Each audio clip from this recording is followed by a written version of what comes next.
Hey, I'm Alex Radical from Board Game Co. And this is Deluxified Board Games Round 2. Now, I did a video roughly a month ago about deluxification in board games, where I talked about some of my...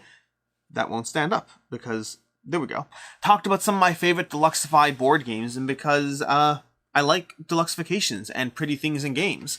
And since then, we have some active Kickstarters going on for some more deluxified bits, and some upcoming Kickstarters as well, and various companies who are, like, after the last video, they reached out, want to send me different things or whatnot, and so I figured it's might become a monthly segment or something where I talk about various board game upgrades. Now, if you follow my Monday roundups, you'll already know that I've already started to include board game adjacent thing, coins, dice, who knows what in those roundups. Not talking about the value per se, but just talking about deluxification stuff or whatnot. And so yeah, if companies send me stuff, and as usual, I'm not taking money for any of these things. I don't plan on taking money for any of these things. If I do, I will clearly notate it. I may well get free product for, to show off or whatnot. And by the way, speaking of free stuff, stay tuned for the video because there may or may not be a giveaway attached to this video. Because if I get some deluxification thing and want to share it with you, well, we'll get into that. So, starting off the bat, we have Wingspan. Now, this is actually the copy of Wingspan that I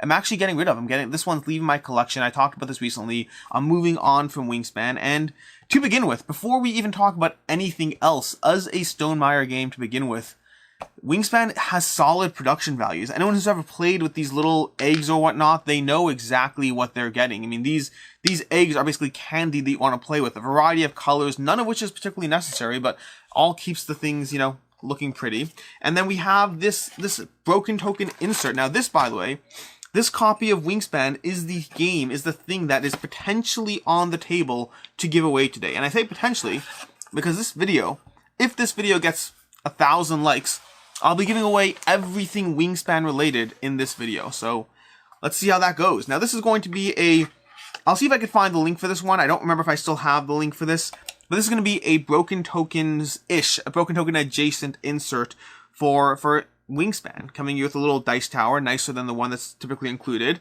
full deluxified, trays or whatnot for the game, and all the things you're seeing here, this first player marker, all this stuff to make your Wingspan experience better. And we've talked about inserts in the past. We talked about the inserts last time. Inserts do represent time, effort, and energy to get them together, to make them and get them to a place where you're happy with ultimately what you're showing. But once you do so, they can be, well, fairly deluxe. Although, of course, you do have to remember how to actually put these away. That is a big part of the experience that I typically forget, specifically with Wingspan over here. I always forget exactly what I did, which leads to the situation you're seeing now where I'm trying to put it all back. Remember Carson City at the end of the last video? Well, we don't want a reprint of that. Not a reprint. We don't want a reoccurrence, a repeat. Repeat is the word I'm looking for, of the Carson City incident. But we're not done with Wingspan yet. If you thought we were done with Wingspan, hardly. It's just that the way this box is compressed, it doesn't fit both the broken token insert, all the upgrades and stuff it has over there, as well as the other things on the table, which we haven't even gotten to. And that is going to be this over here. Now, if you recognize this, I don't know if you do, that's going to be the first player marker from the Meeple Source. I'm pretty sure it's Meeple Source. I should probably know this stuff. Upgrades. Now, Meeple Source, I believe, has their Kickstarter currently actively going on. I'll throw a link down below. But they have their largest Kickstarter, 20 plus different brands, things for Obsession, things for... What was the game they had? What's that one that was on Kickstarter recently? Oh boy, I'm gonna forget this one. There was a game on Kickstarter recently, the Euro that everyone went crazy about. I don't remember the title of it, but they have a whole bunch of these games. They have the Architects of the West Kingdom series. They have Food Chain Magnate. They have, well, Wingspan, as you can see over here. They have a lot of different things. Obsession, and these are going to be particular pieces and upgrades from Meeple Source. Now, I saw a comment. I talked about it at one point when I was going through my to back or not to back, and I saw a comment of, look at these over here. These are going to be alternate player markers effectively for your game of Wingspan. And I saw a comment talking about the fact that many of the upgrades didn't feel like they aligned or matched what you'd expect in terms of the art, the aesthetic of any particular game. And I don't disagree. I think it is case by case. The Obsession ones look particularly delightful. I'm still debating getting a copy of those myself. Let's see what we have over here. Look at these. These are all just replacement for player pieces for those tokens, those cubes. You can get a set. They have a whole bunch of different options, so you can pick out whatever birds resonate with you and mix and match, or, well, don't mix and match, because then you'll end up with different ones that don't particularly match. But these are just a variety of Wingspan upgrades. Now, these are cool. I do like them. I mean, over here we have enough for 6 players, which is more than we'll ever realistically need. So I'm just going to shove these off to the side. These are all going to be in that potential giveaway if we hit 1,000 likes on this video. Shouldn't be that hard. I mean, I know this video will get 1,000 views, so at least 1,000 views. So just hit like on the way out, and we'll potentially run a giveaway for this. So I probably should give the terms, because that would be helpful, right? Let's say as long as you like it and there's a comment. Plain and simple. So it has to be a comment from you, and we have to hit 1,000 likes. You don't have to actually hit like. There has to be 1,000 likes and a comment from you. Now, before we get into that, these are going to be the real cool bits from MeepleSource. So these are going to be replacement tokens, effectively, for your. Whoops, they're just falling all over the place. Hopefully, these did not all land on the floor. If they did, we'll figure it out. But these are replacement tokens for those regular, cardboard things that you have in Wingspan. If you've played Wingspan, these are a delightful little upgrade. Playing with these things over here, they're just little tokens that are significantly better shaped or whatnot. But yeah, that's going to be the first upgrade over there. And we have one more. We have one more MeepleSource upgrade, although this one for a game that I do own. Now, if you recall last time I showed you my insert for Food Chain Magnate. Now, this is my expansion box of Food Chain Magnate. I have not yet integrated everything into the base game of Food Chain, which I probably should, but I haven't gotten around to that just yet. But what I do have is the MeepleSource upgraded bits for Food Chain Magnate. So along with that fancy insert and everything else, I have all the various bits for Food Chain Magnate and the expansion from MeepleSource. Again, I believe these are available on Kickstarter currently. I don't know exactly what they do and don't have. They have a whole bunch of different things on the Kickstarter. You can check them out. But these in particular, I mean, these again are just going to be deluxified bits, printed, 3D printed. Now, don't get me wrong, the original Food Chain Magnate has some nice, hefty, chunky wood bits to begin with. This is just if you want more graphic design to your bits. If you aren't particularly satisfied with a singular block and you instead just want mountains of pizza and burgers and soft drinks and everything else, well, that is going to be that. Bit of a mess. I don't think through the cleanup process of what I'm going to do over here, so much of just, getting this all moving. So we'll just go ahead and drop this to the floor over there and deal with the rest of this mess later, because why not? And that's going to be number 1. Number 2. Number 2 is a game that's not out yet. It's not even available yet. Let's put this guy to the side. Let's put this down over here. And number 2 is a game that isn't quite available yet, and that's going to be Chai Tea for 2. Now, to begin with, Chai has great production values off the bat, and by the way, there will be a review of this coming soon. Short version is pay attention to this one, even if you haven't particularly enjoyed the original, because the original Chai, I think is fine. I enjoy it. I don't love it. My daughter, Ricky, likes it a lot. I think it's a good family, lightweight, gateway, intro-style game, but I don't feel particularly pulled in by the depth of play. It's fun. I'm fine playing it, just not a game that I particularly love. Versus Chai Tea for 2, there's a lot more going on in this one, but this isn't a review of Chai Tea for 2. This is just telling you to pay attention to this one, even if you weren't enamored by Chai. But more specifically, the reason I do want to talk about this today, we'll figure out the cleanup part later, but the reason I do want to talk about this today is because this is a prototype. This right here, it's a prototype, got a nice little metal coin, got production values I expect to see from Chai. It's a gorgeous game. But they gave me these little dice trays. Now, I like dice trays in theory, but these are by far the best dice trays I have ever touched, dealt with, engaged with, whatever. Like, absolutely premium. I want more copies of these dice trays. So these over here, I mean, I'm not like an expert at dice trays, just to be very clear. I've probably used maybe 10, maybe 15 different ones over the years where I've seen them in different games.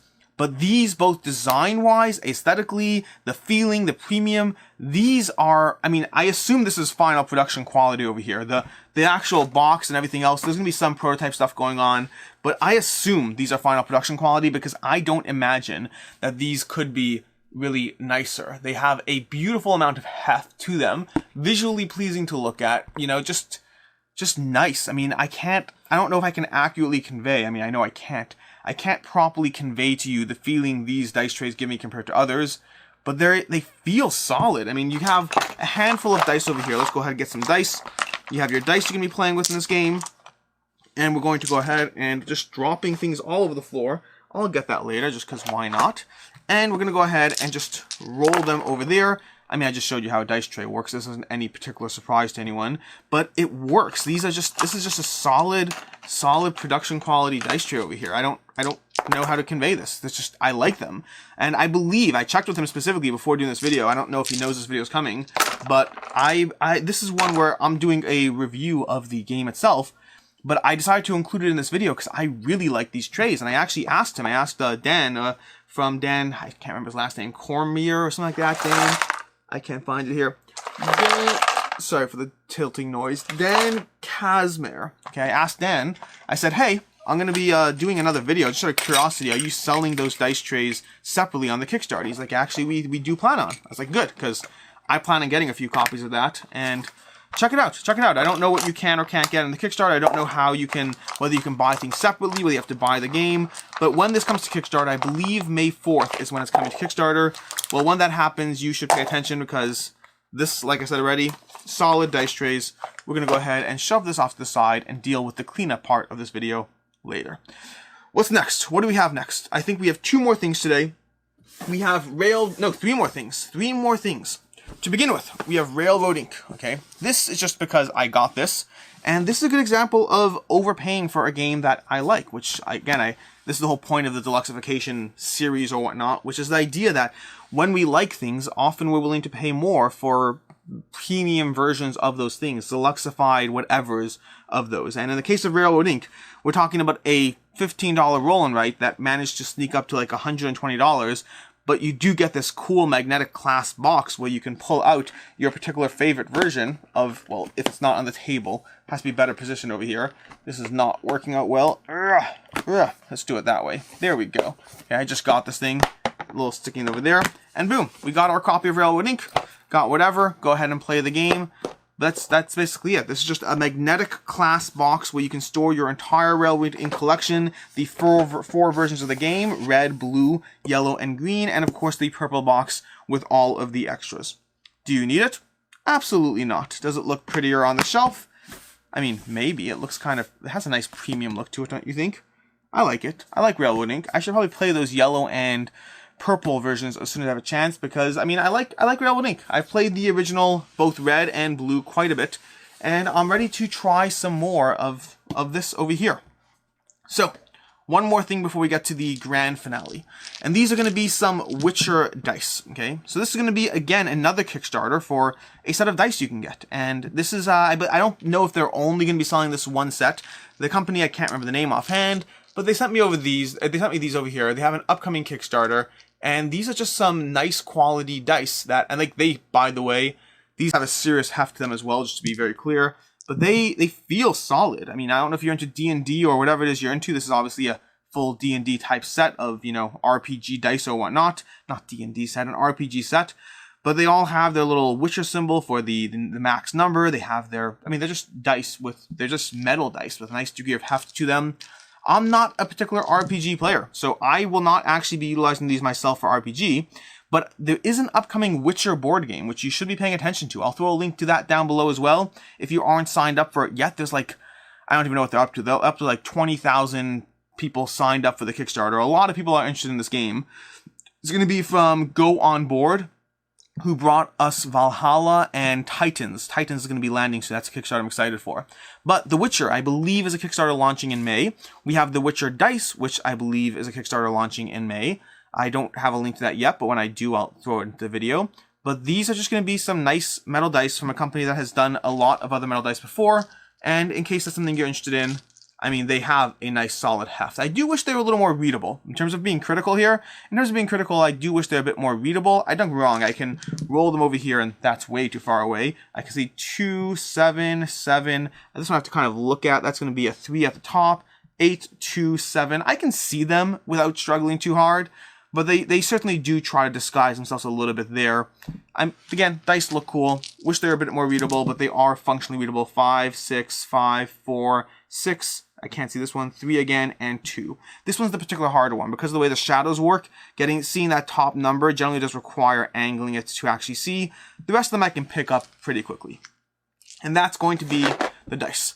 Which brings us to our main attraction, or at least the main attraction for me personally, because I like Marvel Champions quite a bit, and I got a lot of the expansions for Marvel Champions recently, but that led to a problem that I had to figure out how to solve, which is I didn't have a good storage solution for Marvel Champions. I had the base game box, and within the base game box, I had a few card dividers, and that lasted me great until I got more content, and the base game box didn't hold everything anymore, wasn't even remotely close.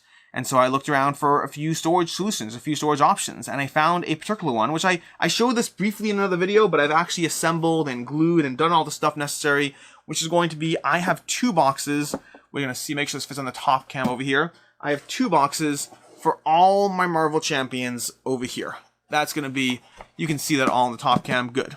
This is going to be everything I have. Now this has nice etching. The reason this one resonated with me is this one, if you see the sides over there, it's got some like etching on there. There's 2 layers, so it gives you an extra degree of premium feel. Plus you can obviously see over here, like look at those symbols. This is going to be our heroes box, this is going to be our villains box, where I can nicely divide everything. Depending on how much Marvel Champions content, you can probably get away with 1 box initially for sure if you don't sleeve.